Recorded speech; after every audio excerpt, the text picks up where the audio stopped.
Bonjour à toutes et à tous, soyez les bienvenus sur le plateau de Village Semences Sémaé. On va parler des variétés anciennes de semences. Vous allez voir, il y a des noms absolument formidables, merveilleux. Je vois par exemple sous mes yeux les haricots Comtesse de Chambord par exemple. Avec deux invités, Emeline Tessier, bonjour. Bonjour. Vous êtes secrétaire générale de la section potagère et florale chez Sémaé. On va voir un peu de quoi on parle. Et puis en face de vous, j'ai le plaisir de recevoir Philippe Sicot, bonjour. Bonjour. Et vous êtes directeur de production chez Helicide 41. Vous produisez notamment des semences potagères, c'est ça? Oui, tout à fait. Alors, Emeline, de quoi parle-t-on quand on parle de variétés anciennes? Pourquoi déjà, voilà, variétés anciennes, qu'est-ce que ça veut dire? Il y a des variétés modernes récentes et des anciennes, c'est ça? Alors exactement, on va se retrouver avec des variétés anciennes et des variétés modernes. Les variétés anciennes, en fait, elles n'ont pas tout à fait les mêmes caractéristiques que les variétés modernes. Pour reprendre l'expression d'un de mes professionnels qui illustre ça assez joliment, il dit qu'elles dansent, les variétés anciennes, c'est-à-dire qu'elles ont généralement une homogénéité qui est moins stable que les variétés modernes. D'accord. Voilà. Elles vont être un petit peu différentes. Les semences vont donner des plantes qui seront un petit peu différentes avec, on va dire quoi, des caractéristiques moins fixes, plus flottantes peut-être. Moins fixes entre frères et sœurs, on va dire. Voilà. Alors d'accord, ok, donc ça c'est pas forcément un avantage, ou si c'est finalement un avantage, on va chercher quoi dans ces semences anciennes? Des spécificités, des couleurs, des goûts, des formes, des caractéristiques agronomiques particulières? Alors exactement, on va chercher des caractéristiques qui sont un petit peu différentes, avec plus de variabilité, avec une extrême richesse.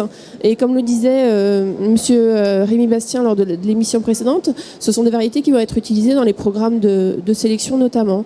Et c'est vrai qu'on a pris conscience ces 20-30 dernières années de l'importance de la préservation et de la conservation de cette énorme richesse que nous avons sur notre territoire national. C'est une bibliothèque de semences anciennes qui servent aussi par croisement, par sélection variétale, à faire de nouvelles variétés qui ont des particularités, par exemple agronomiques, c'est ça? Exactement, mais on parle aussi de préservation de la diversité, puisque ces variétés sont à destination des semenciers, mais il ne faut pas oublier que ce sont initialement, c'était à la fin des années 90, ces variétés ont été... la France a pris conscience de l'importance de ces variétés anciennes, de la préservation de cette richesse, et a donc créé un registre qui était au tout départ principalement réservé aux jardiniers amateurs. Ça, c'est très important parce qu'il ne faut pas croire que ces variétés anciennes, que ce soit une carotte, une salade ou autre, hein, que sais-je, elle peut être amenée à disparaître si on ne la conserve pas, on ne l'entretient pas, on ne la ressème pas un petit peu de temps en temps. Elles peuvent être très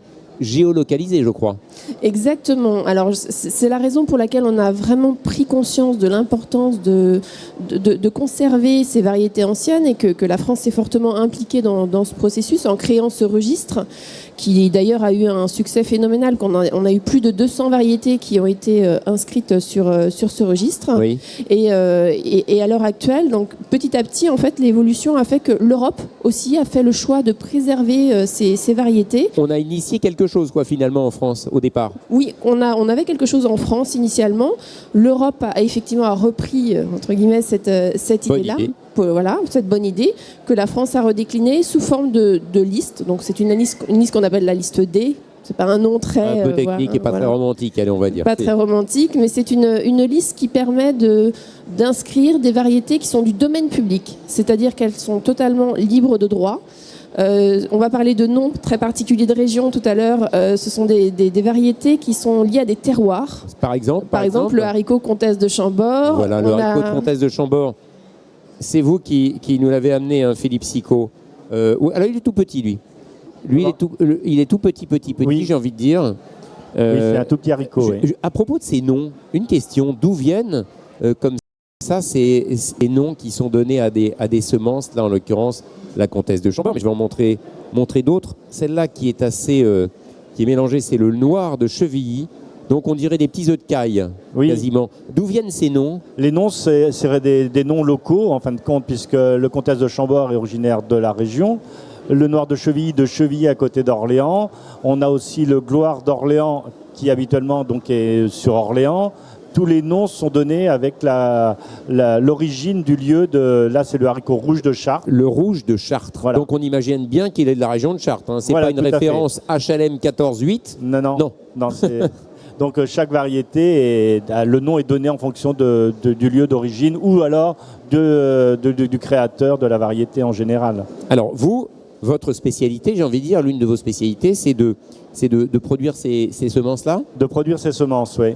Donc on part avec des lots qui sont retrouvés chez des jardiniers amateurs en général.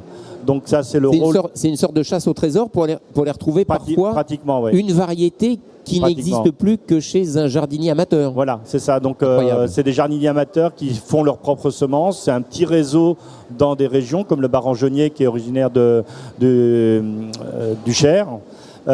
Pour le rouge de Chartres, c'est pareil. Il y a eu des recherches de fait et puis des gens qui disent mon grand-père avait cette variété, j'en ai encore un petit peu, on continue. Et c'est comme ça qu'on retrouve toutes les vieilles variétés, que ce soit haricots, tomates, choux, essentiellement.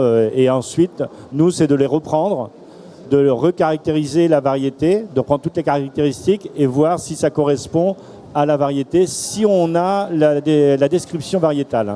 En fait, on peut avoir comme ça, chez des particuliers aussi, de vrais petits trésors de la biodiversité. Oui. On a une idée du nombre, allez, je sais pas, sur les haricots par exemple, puisque là vous m'avez amené 4 variétés de haricots, c'est rien, hein. Il y en a quoi? Il y en a 400, il y en a 4000? Des variétés de haricots? Oui. Les variétés d'haricots, c'est énorme parce qu'on a des haricots grimpants, les nains. Nous, en production marché amateur, on est pratiquement à 35 variétés. Donc celles-là, elles ne sont pas encore commercialisées pour l'instant, mais c'est énorme. Donc vous me disiez en préparant cette émission, il faut penser à les réinstaller aussi, ces semences-là, ces variétés-là. Donc il faut les restaurer, on les restaure, ensuite on essaie de les développer et il y a un marché qui se développe sur ce type de légumes parce qu'il y a un intérêt aussi local. Et qui se développe de plus en plus, parce que les gens sont en circuit court, il y a de la demande. On est allé rencontrer pour cette édition de Village Semences 2022 un certain nombre de producteurs de plants de légumes qui nous disaient que suite au Covid, au confinement, de plus en plus de particuliers ont envie justement de se remettre à jardiner un peu dans un jardin, sur une terrasse, sur un balcon, parfois simplement une fenêtre, et de retrouver aussi des produits locaux. Même des petites carottes, des tomates, des choses comme ça, c'est important. Hein. Oui, c'est important parce que les gens redécouvrent un petit peu le sens et le goût de la culture, de la terre, et des légumes, et du goût surtout, le goût. Le goût, c'est important parce que tous les haricots n'ont pas le même goût, les haricots frais n'ont pas le même goût. Ce qu'on oublie parfois, on croit qu'une tomate, toutes les tomates ont le même goût. Les haricots, par exemple, sur les haricots comme ça, on va avoir de grandes différences de goût. On a des différences de goût, des différences de finesse. Le Comtesse de Chambord est un haricot très très fin, avec une peau très fine par rapport à d'autres. Par rapport à un gros haricot rouge, on ne fait pas la même chose non plus. Tous les haricots filés n'ont pas le même goût. Les tomates, c'est pareil. Tous les légumes ont un goût différent. C'est pour ça que même les nouvelles variétés sélectionnées, on a vu tout à l'heure qu'il y avait des testeurs pour savoir le goût, c'était bon ou pas bon en fin de compte. Et puis manger un fruit ou un légume qui vient d'à côté de chez soi ou d'une région qu'on aime bien, parce qu'évidemment on n'a pas tous une origine particulière. Ça aussi, ça compte de se dire il y a une typicité, il y a quelque chose, il y a un truc en plus et c'est pas le produit lambda. Non, c'est un truc en plus. C'est parce que quand vous êtes dans une région, il y a le terroir, on a nos racines. Et le fait de dire j'ai du Comtesse de Chambord, Chambord, c'est un nom. Le haricot rouge de Chartres, pour ceux qui habitent Chartres, c'est un nom aussi. Et le lingot du Nord, on a toute la région de France. C'est pas propre à la région où je suis, parce que je travaille aussi pour d'autres secteurs de la région nord de la France. Et voilà, quoi.